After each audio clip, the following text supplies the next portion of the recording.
Nagbibilad ako ng kopra ngayon mga kabayan. Ayan.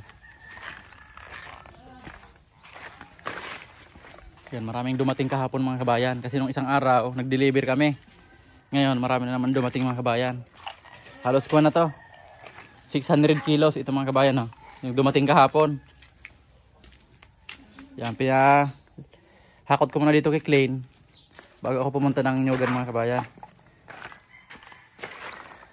Yan, pag umulan naman mga kabayan, iniipon lang ito dyan. Tapos tinatakpan. Ayan, nakaready na yung pantakip namin. Ayan o. Yan, ikakalat na lang yan ni Klein mga kabayan. Ako, pupunta na ako ng Nyugan. Ayan, yan lahat yung nabili namin kahapon. Ayan, pag natuyo na to, papasok sa loob.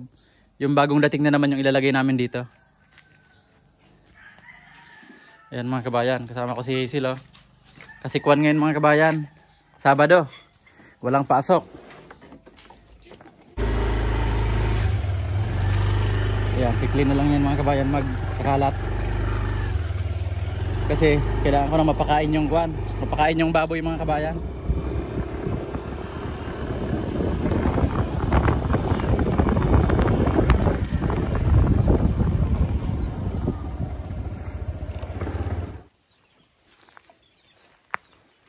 Nandito na ako sa Nyugan mga kabayan. Ayan, pinakawalan ko na yung mga kambing. Ayan. Si Puro lumayo agad mga kabayan. Ayan yung tatlo. Ayan, tapos itong baboy, pinakain ko na rin yan mga kabayan. Oh. Grower na yung pinapakain ko dyan mga kabayan. Di bali nakaubos na sila ng 2 sakong starter. Yan, starter na kasi yung umpisang pinakain ko dyan mga kabayan. Hindi na ako nakapakain dyan ng pre-starter. Kasi nung kinuha ko, starter na daw yung pinapakain. Kaya yun na rin yung itinuloy ko. Tapos ngayon, umpisa na sila sa grower. Pero yung una, pinaghalo ko muna yung starter sa grower para hindi sila mabigla. Yan. Dito tayo mga kabayan. Tingnan natin yung kalabasa dito. Saka yung luya.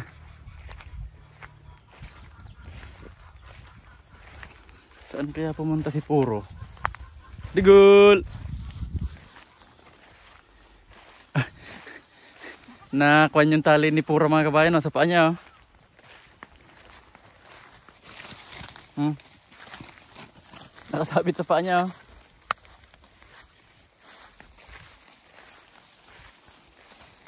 Wala si Puro mga kabayan. Baka dun sa kabila pumunta.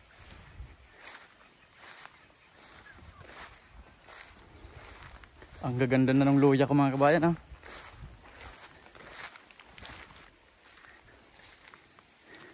Kaso yung mga damo mga kabayan matataba na rin. Ayan. Hindi ko pa napapalinisan mga kabayan.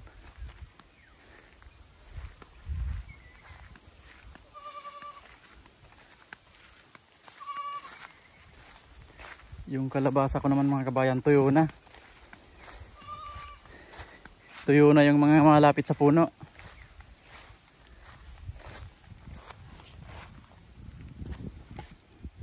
Ayan, pero hindi pa ako kumukuha dito mga kabayan ng bunga. Papatuyuin ko mga kabayan itong mga malalaki. Para dito rin ako kukuha ng isusunod kong itatanim. Ito mga kabayan. Oh. Ayan. Dito ako kukuha ng binhi. Tapos yung mais ko mga kabayan, natumba. Ayan o.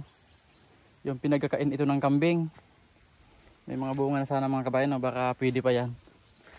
Ayan ito. Yan, pero yung mga dulo mga kabayan gumagapang pa rin. O. Yung mga dulo ng kalabasa.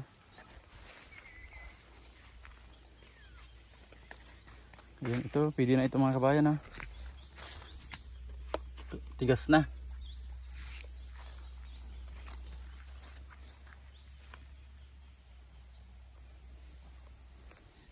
Ayan. Ayan, hindi naman ako kukuha ng bunga ng kalabasa mga kabayan. Papatigasin ko lang muna yan dyan.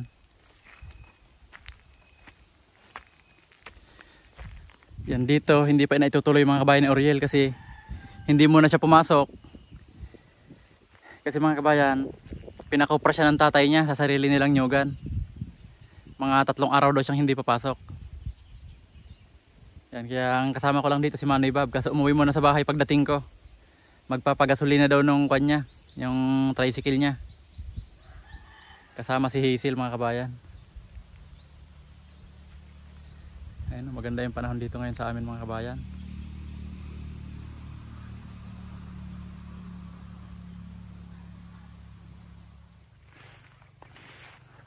Nandito na yung mga kambing mga kabayan sa unang pinalinisan ko.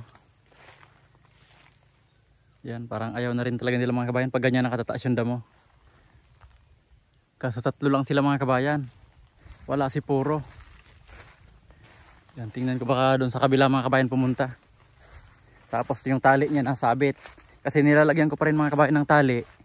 Kasi pag minsan gusto kong ipasok na ayaw pang pumasok, hinahata ko yung tali. Kasi pag walang tali, mahirap mo siyang habulin mga kabayan. Hindi mo siya malapitan na sobrang lapit. Pero pag may tali, mahahawakan.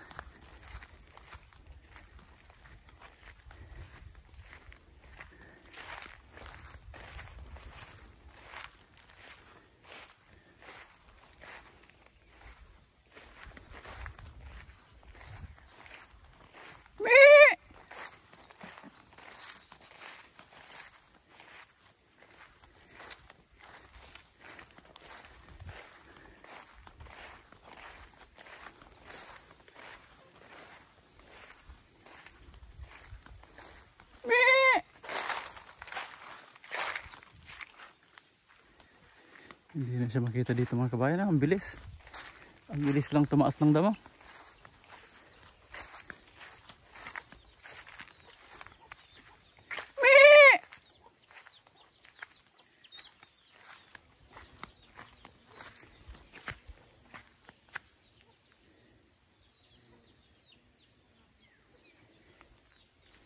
Wala yung isang kambing mga kabayan. Saan kaya pumunta?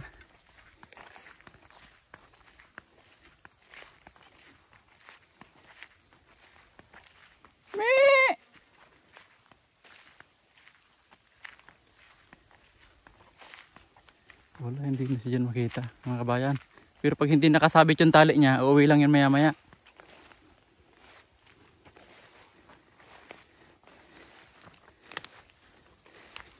Yan, naapag ako dito mga kabayan. Sa pinagputulan ng nyug.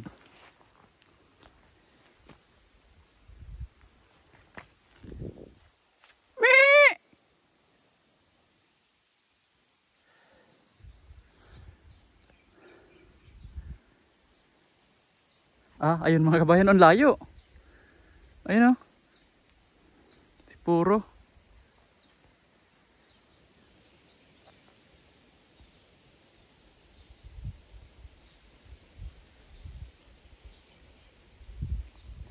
Yan, ang layo na mga kabayan. Maya maya nyan. Pabalik lang yan mga kabayan. Basta hindi lang makasabit yung tali niya. Saan na kaya yung mga tanim kong nyug dito mga kabayan? Ayun mga kabayan yung itinanim namin yan mga kabayan, yung tatagos pa lang sa nyug yung dahon. Ayan.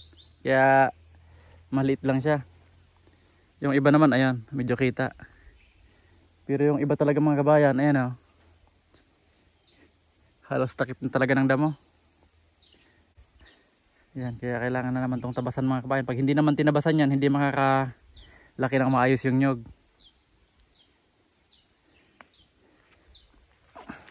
Yan, pagbalik ni Oriel, yan ang papagawa ko. Puro naman siya tabas. Hanggang makalaki yung nyug mga kabayan. Kahit makaangat man lang sa lupa, kahit isang dangkal, okay na yan. Tapos yung damong ito mga kabayan, paunti na ang paunti yan. Hanggang maging Carabao grass. Ngayon lang sa una mga kabayan magastos magpatabas. Pero sa susunod niyan, pag puro na ganito, okay na yan mga kabayan. Katulad dito sa malapit sa kubo, hindi na tumataas yung mga damo kahit hindi natatabasan. Yan, ganyan na lang yan mga kabayan. Paunti-unti na lang yung lumalabas. Yan. Yan na lang yung tatanggalin mga kabayan, yung mga umuusli na yun na tumataas. Katulad dito. Ganyan na lang yan mga kabayan. Hindi na yan makakuha na yung nyog. Ayan, may ibon mga kabayan. Oh. Ayan, oh.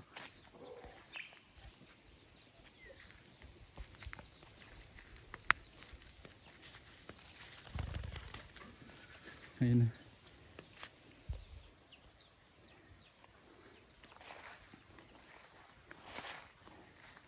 Yan, hanggang ganyan na lang yan mga kabayan, no? Cover crop na lang. Kung may mga tumataas man mga kabayan, pa isa-isa na lang.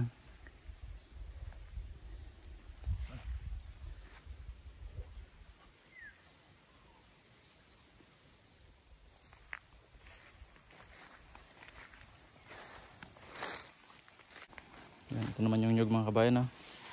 Gumaganda na yung mga dahon. Tapos yung tanim naming kuwan mga kabayan, no? Kalamansi, may bunga ng isang piraso. Ayan. Tapos ito naman, giyaba, no? Ito yung mga manok namin mga kabayan, no? Tik tik tik tik tik. Yan mga kabayan, no? Dami na, oh. Ayan, yung ganyang kalalaki mga kabayan, yung kauna-unahang pisa yan dito. Ayan. Yung magkakasing laki na yan. 1, 2, 3, 4, 5, 6, 7, 8, 9, 10, 11. 11 yung nandito. Ayun pa mga kabayan sa loob, oh. Pumasok sa bagong kwarto ni Manoy Bob.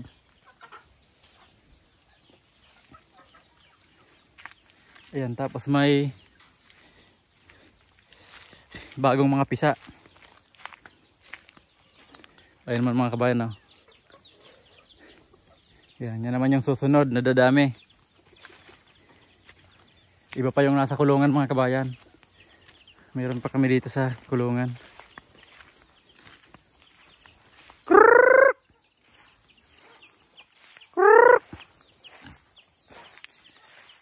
Tapos may hinihintay ako mga kabayan na gagawin kong inahinin.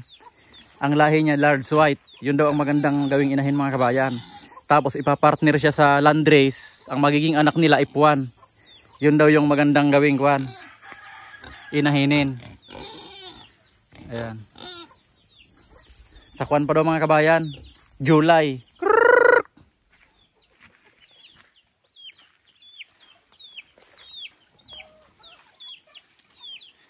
Ayan o. Marami pa dito mga kabayan o.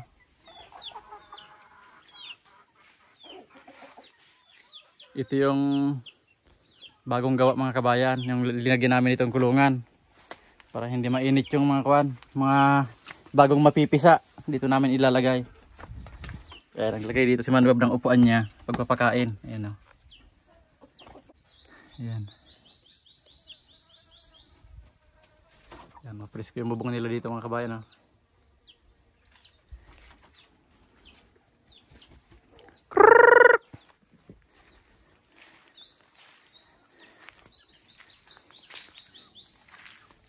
Ayan mga kabayan, no? Mga ilang buwan pa yan, pwede na yan.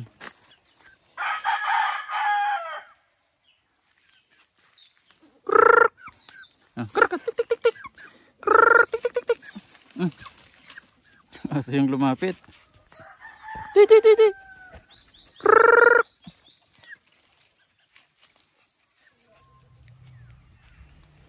Andito na mga kabayan sila Manoy Bob. Nakita ko nang dumaan doon sa kabila. Ayan, papasok na dito.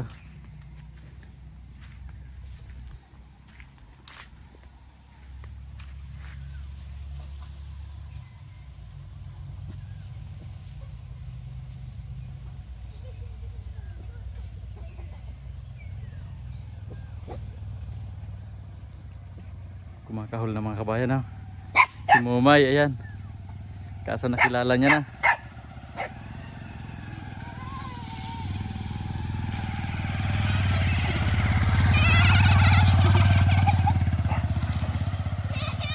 May 3 kasama. Si Manoy Bob.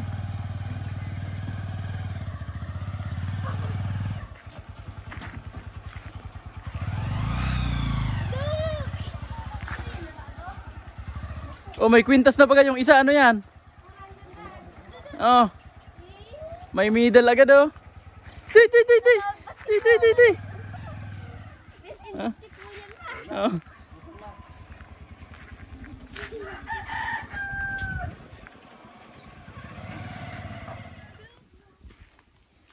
Ayan, bumalik na dito mga kabayan si Poro. Ayan, sama-sama na silang apat. Dugul! Dugul! Si Poro. Ayan o, nanunuwag si Poro. Si Dugul o. Dugul. Ito na yung dumididi dati o. Tikas na o. Tikas na ni Dagol oh. Laki na oh. Matapang na.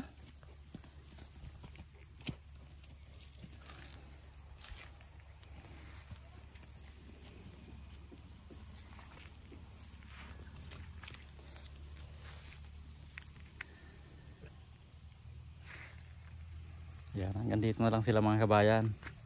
Hindi na sila nakakaulipat dito sa luya.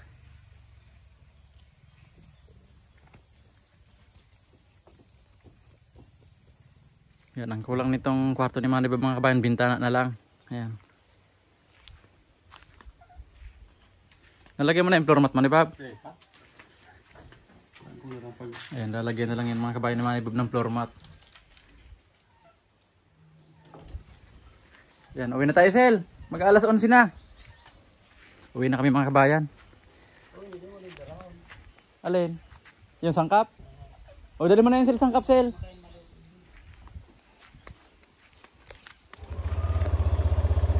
Uwi na kami dito mga kabayan. Balik na lang kami mamayang alas 12.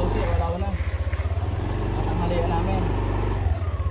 Ako si Manny ba mga kabayan, susunod na lang yun doon. Mga alas 11:30. Tapos para naman yung kabalik dito. Yan, si Clay naman mga kabayan, nasa barangay Pantat. Nagbubukas ng bindo. Tapos mayroon isang bindo doon na hindi gumagana, i-repair niya.